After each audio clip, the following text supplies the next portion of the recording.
Hey everybody, welcome to So Close Yet So Far. We're really excited to bring episode 2 to you now. Last time we talked about how we all ended up here.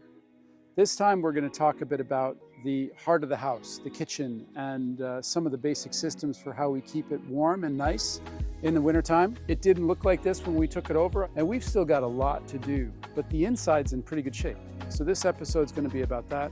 We're going to show you the kitchen where we spend a lot of time and some of the basic systems that allow us to keep it pretty nice in there.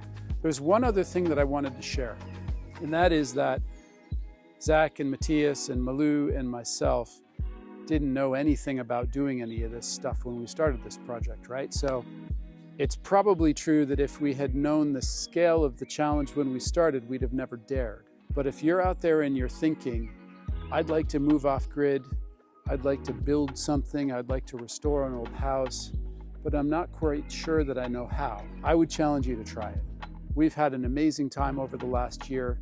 It worked during the winter, we stayed warm and we stayed dry. And now this year we're starting the process of making it really nice, and we're excited to show that to you. All right, let's go inside, come on. This channel will grow if you like our videos by clicking on the little like button below, or if you subscribe to our channel. We really appreciate your support. We couldn't do it without you. Please take a moment to bash those two buttons. Hi everybody, we're in the kitchen now. This is the heart of the house. When we started this project, this was a really cold and dark and almost a little bit scary spot. And it was much smaller than it is today now too. We had a designer friend advise us, and she said, you know, you're gonna wanna have a place where you can hang out, where it's warm, where you don't have to heat up the whole entire house if there's just one or two of you home in the winter. And we decided that this would be the spot. So we're excited to show it to you. We're going to show you how we've got it laid out up here, and then we're going to show you some of the equipment in the basement that allows us to keep it as comfortable and nice as it is. Originally, there was a small kitchen on this side. This was mostly cupboards. And then on the other side here, we'll show you that in a second, there was what was called a pika room. We've incorporated that into this new larger kitchen, and I think we might have one of the more interesting IKEA kitchen stories that you're going to find, because this IKEA kitchen that I'm sitting on top of here had to be delivered to a parking lot down the hill and then piece by piece brought up the hill in a little trailer behind a four-wheeler on a really technical trail. And if you take a look at our Instagram feed, you'll see exactly what that trail looks like. There's also a stove in here that we'll show you that's over 220 kilos, right? Over 400 pounds, that we brought up in the last gasp of the winter of 24, I guess it was, 23, 24. That was a major chore. It took 4 or 5 guys to carry it in here. We made sort of an Ark of the Covenant sort of carrying contraption so that we could get it in here. And we had to build a new floor to put it on top of. It was so heavy. So we'll show you a bit more about that here in a minute. Okay, so this is the wood stove that's the heart of the kitchen. It's a Termarosa.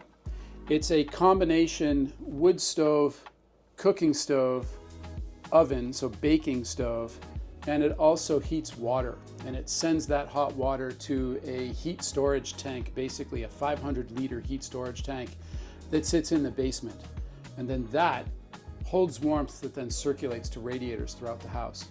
So the combination of this wood stove and that accumulator tank in the basement does a tremendous amount to keep this place warm in the wintertime. And this time of year, it's first week of June. We're here at 60 degrees north outside of Oslo, Norway. And the temperature outside today is maybe 10, 11, 12 centigrade.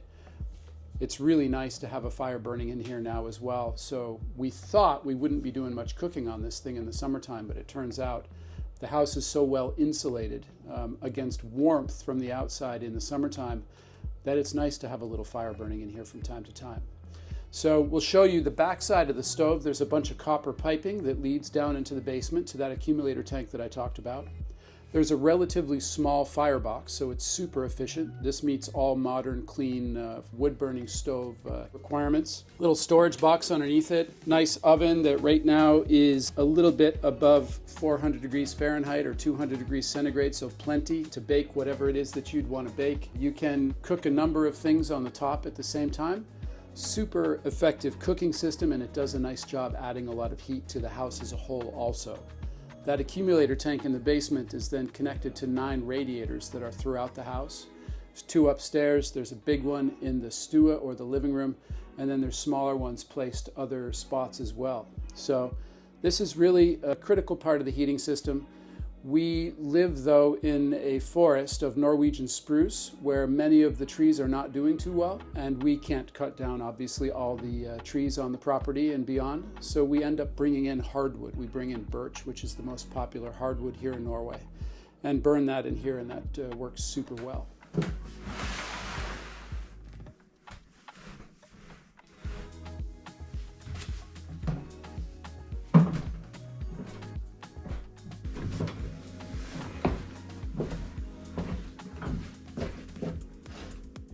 Now we're in the basement, okay? This is where a lot of stuff happens. When we took the place over, one of the first things we did was clean up down here because we were trying to figure out what was what.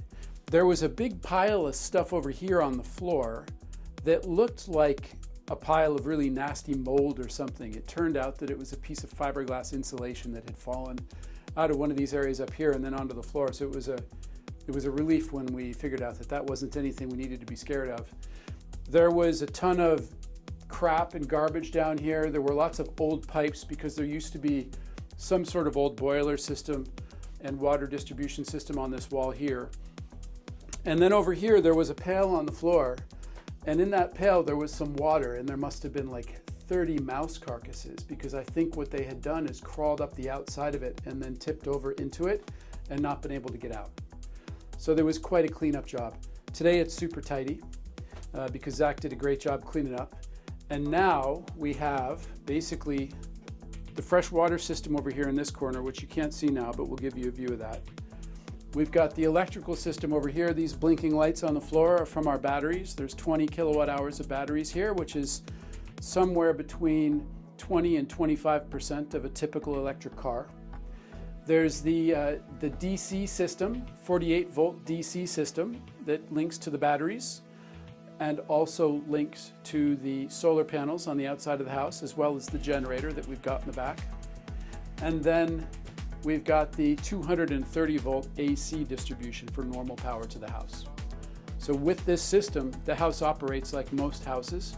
When you're using electricity, you wouldn't know that it's any different unless the generator turns on when it gets below a certain level in the batteries, or maybe it runs out because you haven't been paying attention. But other than that, it works totally normal. The rest of this over here, this unit here, and all of this is the heating system. In the previous segment, I talked about the accumulator tank. That's this guy right here, 500 liters. It's basically an insulated tank, a little bit like a hot water heater that stores heat. So the stove that we looked at upstairs sends heat down through these pipes right here that come into the top and into the side. They're almost too hot to touch because we've been running it. That heats up the water inside the tank that then goes to the radiators. We'll explain that system in a minute. It also has a fresh water loop through it, which are these pipes not these pipes, but rather these pipes right here. And these feed in from the cold water system. That cold water goes through this tank and gets heated up by the hot water in the tank and then goes to the faucet or the shower that we're going to build. So that's how we get hot water in the house. Now these 2 pipes right here come over here to this guy. And this is a Kubota KB40. It's a diesel boiler. We run it on biodiesel, which is contained in this tank underneath. And this keeps basically the heat in the tank here at least 60 degrees. On a day-to-day basis, this ensures that the heat tank or the heat battery has enough heat in it to warm the house. It just automatically turns on when it gets below 60, and it raises this tank's heat above 60. Centigrade, of course. And then when we use the wood stove upstairs, this thing doesn't turn on unless it has to. So the more wood we burn, the less this runs. And when we don't burn so much wood, this runs more. So this is our basic heat system. You've probably seen in the video before we came downstairs that there's lots of blinking lights and stuff, right? This whole room is connected. It's connected to the net. We can control the major components from wherever we happen to be, and we can check and see, has this been running? We can see what the temperatures are, And we can also monitor the temperatures at different levels in this tank. So those are those two components. Those keep enough heat in the system, the wood stove and the boiler, that we can heat the house. Okay, so now this is the manifold for the heating system. And the manifold controls two things.